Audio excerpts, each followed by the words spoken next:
রাত পোহালেই পহেলা বৈশাখ, বাঙালি প্রাণের উৎসব, নতুন বছরের প্রথম দিন। পহেলা বৈশাখ মানে শুধু একটি ক্যালেন্ডারের পাতায় পরিবর্তন নয়, এটি হলো হৃদয়ের আবেগ, সংস্কৃতির উৎসব, ঐতিহ্যের অনুরণন। এই দিনটি যেন বাংলার মাটি, মানুষ, ভাষা এবং সংস্কৃতিকে নতুন করে জাগিয়ে তোলে।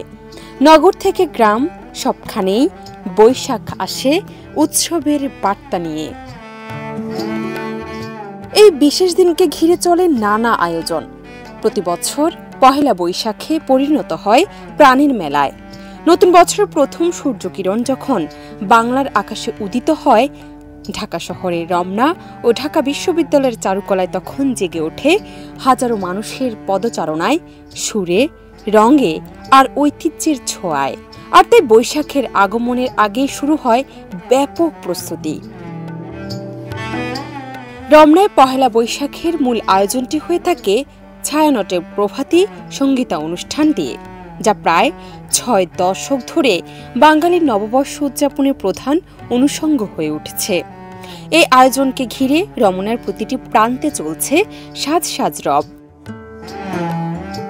ঢাকা মহানগর পুলিশ, র্যাব ও অন্যান্য আইনশৃঙ্খলা বাহিনী নিরলসভাবে কাজ করে চলেছে নিরাপত্তা নিশ্চিত করতে। শুধু নিরাপত্তাই নয়, রমনায় সাজের ছোঁয়া লেগেছে আলপনায়, রঙিন ব্যানারে আর বৈশাখী মোটিফে। ছায়ানটের শিল্পীরা প্রতিদিন রিহার্সেলে অংশ নিচ্ছেন। তাদের কণ্ঠে প্রতিদ্বন্দ্বিতা হবে এসো হে বৈশাখ, এসো এসো। এদিকে নববর্ষকে বরণ করে নিতে চারুকলায় এখন চলছে ৩ রাতের প্রস্তুতি। চারুকলায় মূল আকর্ষণ হল বর্ষবরণ আনন্দ শোভাযাত্রা।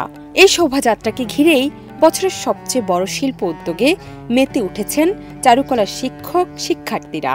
তৈরি হচ্ছে রঙিন মুখোশ, বিশালাকার প্রতীকী, পশু পাখির প্রতিমা, রং বেরঙের হাতি, সূর্য, মাছ, পেঁচা ও আরও অনেক বাঙালিয়ানার প্রতিচিত্র।